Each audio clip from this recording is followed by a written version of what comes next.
Então, vamos conhecer um pouquinho mais desses filamentos de actina e miosina que eu falei, que são os filamentos finos e filamentos espessos. Os filamentos espessos, eles são formados pela miosina, que vai ser constituída pela cauda e pelas cabeças, e é essas cabeças da miosina que vão fazer o processo de ligação com a actina, promovendo o deslizamento dessa actina. Elas são ancoradas à linha M, que vai estar no meio do sarcômero.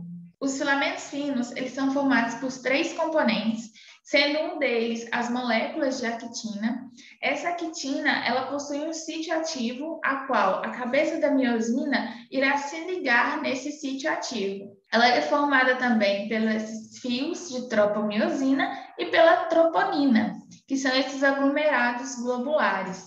Então, aqui embaixo a gente tem uma molécula de um filamento fino, formado pela actina, pela tropomiosina. E o que a tropomiosina vai fazer? Ela vai esconder todos os sítios de ligação das moléculas de actina. E essa troponina, ela vai ser importante porque ela tem afinidade com o cálcio. Então, aqui a gente tem um filamento fino, que é formado pela actina, a tropomiosina e a troponina. Então, a tropomiosina, ela tem afinidade com o cálcio. Então, o cálcio vai entrar, vai se ligar à troponina, que vai fazer com que a tropomiosina, ela mude a sua conformação, fazer com que ela libere aqueles sítios ativos para que a cabeça da miosina se ligue à actina. Então, ela vai mudar a sua conformação para que ocorra essa ligação. Então, a gente vai lembrar que tem duas moléculas que são muito importantes para que ocorra o processo de contração, que é o cálcio e o ATP. Sem o cálcio e sem o ATP, não vai ocorrer o processo de contração. Então, aqui a gente tem mostrando o filamento espesso, que é composto pela miosina, e o filamento fino, que é composto pela actina, pela tropomiosina e pela troponina. Então, aqui o cálcio já se ligou à troponina, que mudou a conformação da tropomiosina e liberou o sítio ativo aqui da actina. Então, faz com que a cabeça da miosina se ligue à actina e deslize. E é necessário ATP para esses processos. Então, ela vai se ligar, arrastar, deslizar esse filamento de actina e depois irá voltar à sua conformação normal. Então, aqui a gente tem representando um filamento fino, um filamento de actina e um filamento de miosina. Quando o cálcio se liga à troponina, ele faz com que a tropomiosina mude a sua conformação e faz com que ela libere esse sítio ativo aqui. Então, aqui a gente tem em que a troponina ela está escondendo o sítio de ligação. Quando o cálcio se ligou, ela mudou a conformação e ela expõe esse sítio ativo, que vai fazer com que a cabeça da miosina, com gasto de ATP, se ligue à actina, se liga a esse sítio ativo, promovendo o deslizamento desse filamento fino.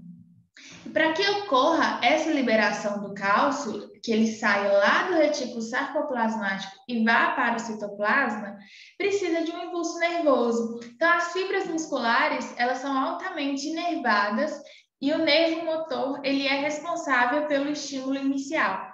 E a junção do neurônio com essas fibras musculares é chamada de junção neuromuscular. Então, aqui a gente tem mostrando o neurônio e uma célula muscular contendo várias miofibrilas. A membrana plasmática dessa célula é modificada formando uma fenda sináptica. Então, o neurônio ele possui algumas ramificações que é chamado de placas juncionais, placa motora ou junções neuromusculares. Então, o neurotransmissor, que geralmente é a acetilcolina, ele vai promover um impulso que vai entrar nas células, que vai ter um receptor para essa acetilcolina, que vai fazer com que os túbulos T impulsionem a saída de cálcio do retículo sarcoplasmático para o citoplasma. Então, aqui a gente tem um esqueminha de como ocorre a contração muscular. Então, a gente precisa de um impulso nervoso que vai fazer com que ocorra a liberação do cálcio. Então, os túbulos T, com o impulso nervoso, ele vai impulsionar a saída de cálcio do retículo sarcoplasmático para o citoplasma. Lá no citoplasma, esse cálcio ele vai se ligar à troponina, que vai fazer com que a tropomiosina ela mude a sua conformação para que exponha o sítio de ligação da actina, para que a cabeça da miosina se ligue à actina, e isso vai ter um gasto de ATP, para que ocorra o deslizamento da actina sobre o filamento da miosina, ocorrendo o encurtamento do sarcômero, promovendo a contração. Bom, pessoal, então a gente vai entender um pouquinho mais sobre o músculo estriado cardíaco. O processo de contração dele, dos sarcômeros, é o mesmo do estriado esquelético. Então, só lembrando, a contração do coração ela é forte, rápida, contínua e involuntária. A gente não controla, a gente não tem que pensar para que o nosso coração bata, mas ele possui estímulos, como, por exemplo, quando a gente está nervoso, quando a gente está fazendo exercício físico. Então, a gente consegue estimular para que ele bata um pouco mais acelerado, mas que a contração dele ela é involuntária. A gente não precisa estar lembrando que o nosso coração precisa bater. A diferença dele é que ele possui os discos intercalares. Esses discos, eles são formados pelas junções do tipo gap, junções de comunicação. Para que essas junções de comunicação? Quando tiver um estímulo nervoso, para que todas as células elas contraem juntas, uma comunique com a outra, que está na hora de fazer a contração. Junções de adesão e os desmossomos, para que elas fiquem bem aderidas umas à outra. Principalmente por isso, porque a sua contração é homogênea. Ele possui muita mitocôndria. Por que esse excesso de mitocôndria? Cerca de 40% da célula é mitocôndria. Porque vocês lembram que no processo de contração é necessário ATP? Então, a gente precisa de muita ATP aqui, porque se não tiver ATP no tecido esquelético, a gente vai ter uma cãibra.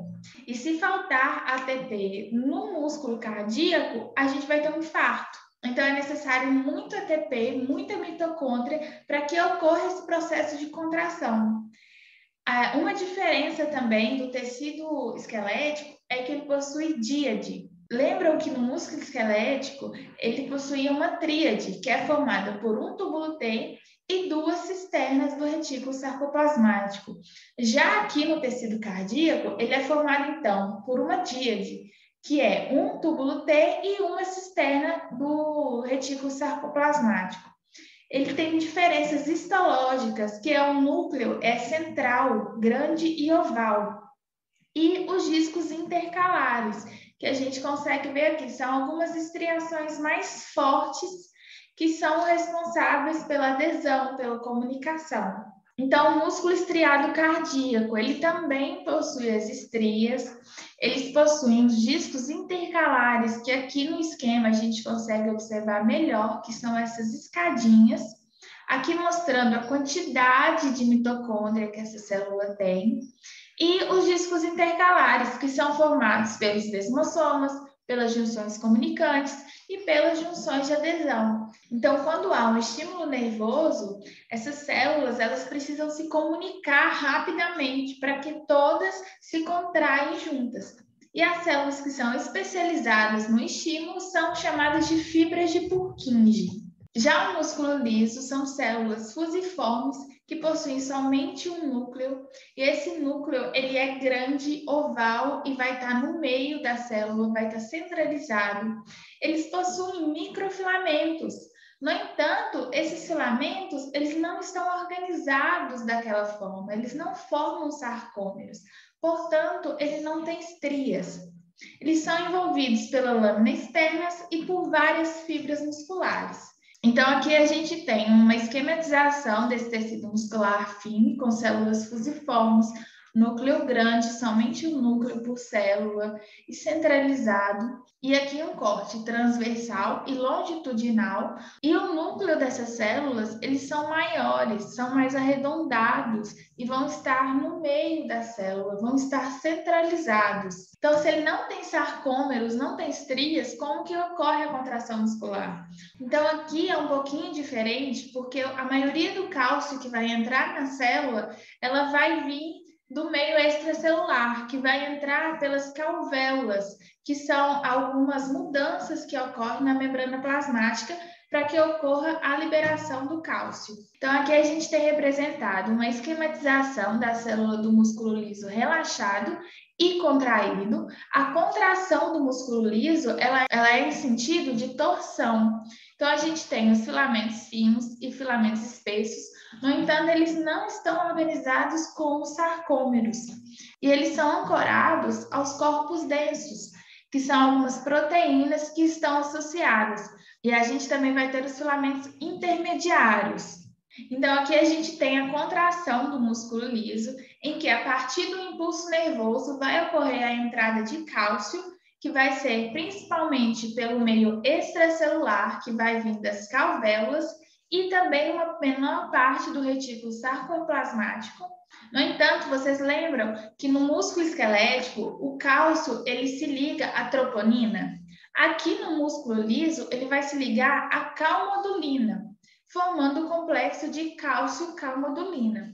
Então, que vai ativar a quinase da cadeia leve de miosina, que vai ocorrer a fosforilação da miosina, em que a miosina fosforilada ela vai expor o sítio de ligação com a actina, promovendo então a contração, e que a contração ela é em sentido de torção, porque ela não está organizada com os sarcômeros.